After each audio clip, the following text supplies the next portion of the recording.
Nous avons maintenant reçu un début de plantes tropicales. Plantes tropicales, ce que ça veut dire, c'est que c'est des plantes qui vivent dehors dans les pays tropicaux, bien sûr, puis on peut garder à l'intérieur, qu'on peut garder à l'intérieur l'hiver et puis à l'extérieur l'été. Dépendamment de la plante, on doit les positionner au soleil ou à l'ombre. Bien entendu, ça c'est assez facile. Ces fougères-là ont besoin d'être soit sur un balcon à l'ombre ou c'est facilement gardable à l'intérieur. Ça, elles sont magnifiques. Je ne sais pas si vous connaissez les gardénias. Gardénia, c'est une belle plante avec une belle fleur qui ressemble à une rose. Une plante d'ombre aussi, vraiment odorante. On a reçu des beaux petits buissons. Et regardez les beaux bougainvilliers. Les petits bougainvilliers sur tige ou encore en petits pots. Ça met de la couleur. Quand vous les emmenez chez vous, ça se peut qu'ils perdent un peu leurs fleurs. Mais ça repousse assez rapidement. Les bougainvilliers adorent l'engrais. Donc, si vous mettez quand même de l'engrais aux 2 semaines, tout l'été, vous allez avoir des fleurs comme ça, magnifiques, tout l'été.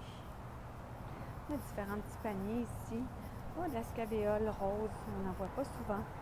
Des belles petites jardinières, ça aussi, qui poussent bien à l'ombre. Les bougains, par exemple, ça prend du soleil pour vous fleurir ça comme ça, pour vous faire des belles fleurs comme ça. Ensuite, ici, on a reçu quelques paniers d'impatiens de Nouvelle-Guinée pour l'ombre. On va en avoir énormément tout au courant de la saison. Des petits arbustes sur tige, lantana et puis des solanums. C'est intéressant comme petit arbuste sur tige. On a des petites marguerites blanches. Et jaunes derrière, voyez-vous. Et puis, des petits dipladénias. Vous savez, ça grimpe. C'est un peu comme les mandevillas. C'est des dipladénias qui grimpent. S'ils n'ont rien pour grimper, ils vont retomber. Oh, ici, on a une belle plante des anthuriums, des belles plantes pour l'ombre avec une belle fleur blanche. Un plus beau cadeau de fête des mères. Après ça, on a différents sur-tiges. Des gerberas, des guzmanias, des bégonias. Elles viennent juste d'arriver, elles sont pas...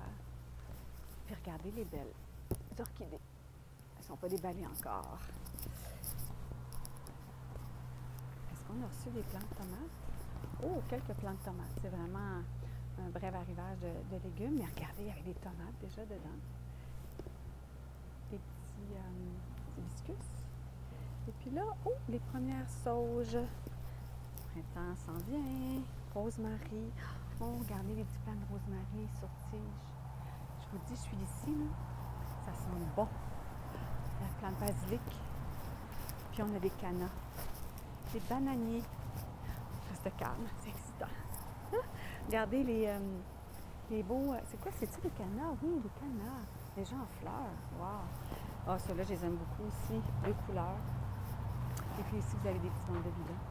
Alors, en terminant, je veux juste vous dire que si vous avez gardé votre plante d'intérieur tout l'hiver à l'intérieur, votre plante tout l'hiver à l'intérieur, attendez avant de les sortir.